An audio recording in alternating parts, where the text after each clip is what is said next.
Hi everybody, it's Courtney and I'm back here with another video. Today I'm going to be using the Mother's Day stamp set as well as the spring stamp and die set and the double stitched oval dies. And I'm going to be using the largest die in the set and we're going to be making an oval shaped card.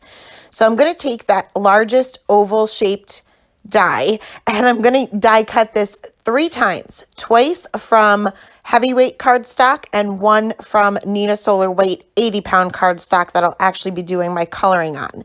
So I'm going to take one of the heavyweight cardstock panels here and I'm bringing out my scoreboard. You can use your paper trimmer if you have that type that you can score with.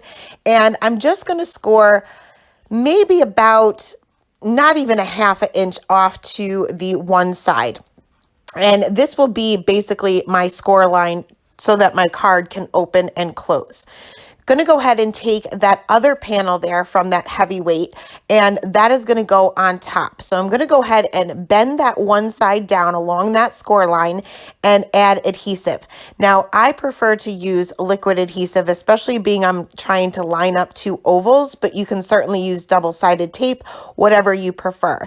Now I didn't give this enough time to really stick and it came right apart. So I did have to add a little bit more pressure and wait just a couple of minutes until that became permanent. So I'm going to go ahead and put that aside for later and I'm going to bring out my panel of the Nina Solar weight 80-pound cardstock. Going to line this up in my MISTI here and make sure that this is down with a magnet because if this shifts, I'll never know it. It doesn't obviously fit in the corner. I'm going to take that large floral stamp from the Mother's Day stamp set and line that up on the bottom or top, whatever it ends up being, onto my card panel. And I ended up stamping this twice with the Blackout ink by Ink on 3. This is a Copic safe ink, so you can use any Copic safe ink here. I did stamp this twice just because it is quite a large image and I wanted to make sure that I got a really good impression.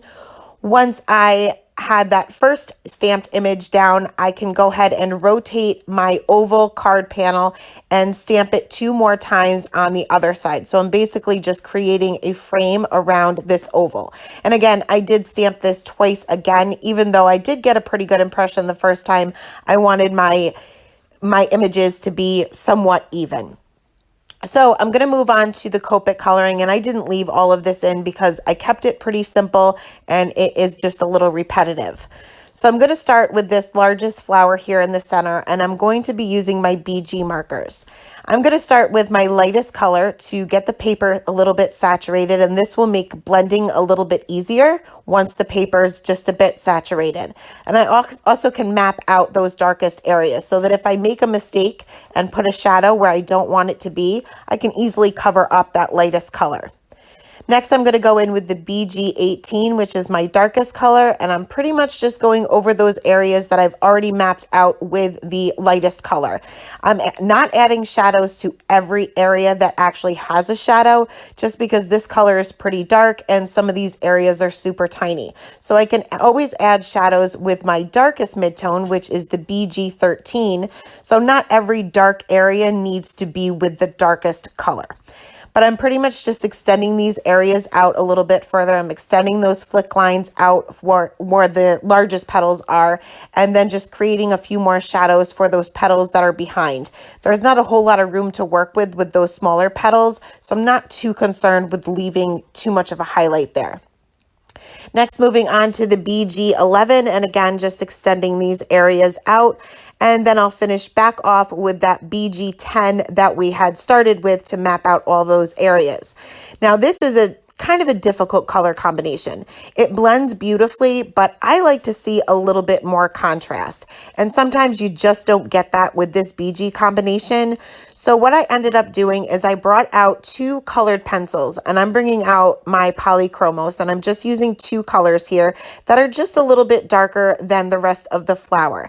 And I'm just going to add these to the very darkest areas. So I'm starting with the darkest pencil and I'm just going to extend those, or darken up, I should say, those shadow areas. So mainly in the center of the the flower where it's kind of dipped in a little bit, and also where one petal is lying behind another.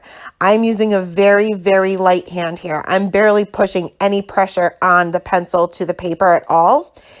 Once I have those deepest shadows down, I can bring out just slightly lighter. It's not super light. It's not going to blend in with those lightest Copic markers, but it's a little bit lighter than that darkest pencil. And I'm just going to extend those shadows out a little bit further. Now I'm even using a lighter hand here. You can see that I'm holding the pencil pretty far up. So that this way I can kind of control that amount of pressure that I'm adding. And you can also see that my pencil is kind of tipped to the side. And this will also help me apply very, very light pressure here. So I'm basically just fading that into the lightest area of that flower.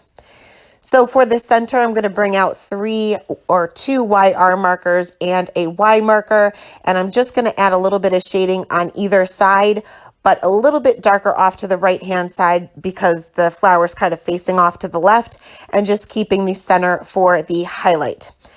For these little, I guess they'd be berries, I'm going to bring out some V markers. And again, I am starting off with my lightest color just to get that paper saturated just a little bit. And these are round objects. So I'm going to leave a center highlight for each one of these. So I'm going to go in with my V09 and add just a little bit of shading to either side of this little berry, extend that out with the V06, then the V04, and then finish back off with that V01. Now I did get a lot of contrast, enough contrast as far as I'm concerned, so I didn't bother to bring out any pencils for this one. Same thing for the leaves. I'm going to bring out a YG combination, but I'm going to be using a G marker for the darkest color. But again, I'm going to start off with my lightest color to map out the darkest areas and to get the paper saturated. And again, I got enough contrast where I didn't have to bring out any pencils for this one. Also, you want to make sure that you're paying attention to the shape of each one of the leaves. Some of them are kind of twisty, and I'm adding some shading on both ends of the leaf, and others I'm just adding a little bit of shading to the base of the leaf. So you just want to kind of pay attention to the shape. So I went on and colored everything the same exact way as I showed you for the first 3 and with the same color combination. Then we can go ahead and assemble the card. So I'm going to take the 2 of the dies from the spring die set. I'm using the word and the smaller shadow. There's a larger shadow in the die set as well, but I didn't really have room for that. So I cut that out of white cardstock and decided I wanted my shadow to match these little berries to kind of make this stand out a little bit. So I'm going to use one of the markers that I used to color the berries to color my cardstock. Now you can certainly use colored cardstock for this, but I didn't feel like digging through my stash to try to find a cardstock that matched perfectly with the coloring. So it's just easier to pull out the same Copic markers that I use for the coloring. That way I know it matches perfectly. Next, I can assemble the rest of the sentiment, I guess you could say. So I am going to use my wet glue once again, because this does give me a second or two to kind of shift things around and make sure that it is lined up on that shadow. You can use double-sided tape, you can use the sticker maker, but just keep in mind that you might not have as much wiggle room as far as lining it up as you do with wet glue. So once that's done, that is going to go directly in the center of my card panel between my 2 floral arrangements. And I wanted to add a sentiment strip as well. And this is where I'm going to bring out the spring stamp set. And I wanted my sentiment strip, again, to match the coloring. So I'm going to do the same thing as I did for that shadow. I'm going to bring out a scrap piece of white cardstock, and I'm just going to use one of those V markers and just color a big chunk of that cardstock, and then I can treat that with my anti-static tool, and I stamped out the rest of the sentiment with Versamark ink.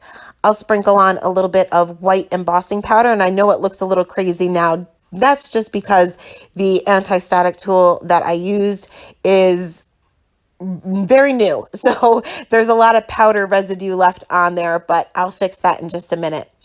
Once I heat set that and the embossing powder does have a couple of seconds to cool down, I can just take a towel and kind of wipe that powder off, and it brightens everything up.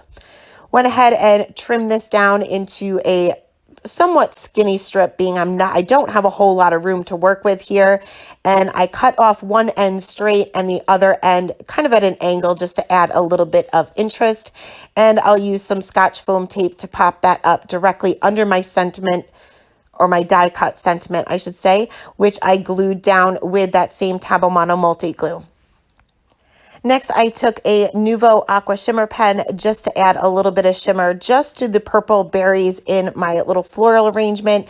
And I squeezed this a little too much. So the shimmer was really flowing out of this pen. So off to the side, I am just scribbling off on a scrap piece of paper so that I don't get too much shimmer onto my card. Next, I will adhere this down to that card base that we had created in the beginning. Again, I definitely recommend using liquid glue for this because it does give you that couple of seconds to shift things around as you go. I'm going to add that same shimmer with that Nuvo Aqua Shimmer pen to just the letters of the spring, not the background, just the letters themselves. And then I can go over that entire word with some glossy accents.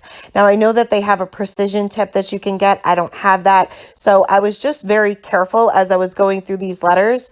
But once I was done, if there was any areas that kind of fell off those letters, or I just was a little too messy, I'm just using a craft knife to kind of scoop that glossy accents up before that dries. But that is it. That is the card for today. As always, I will leave the supplies listed in the description box below. Thank you guys so much for stopping by today, and have a great day. Bye.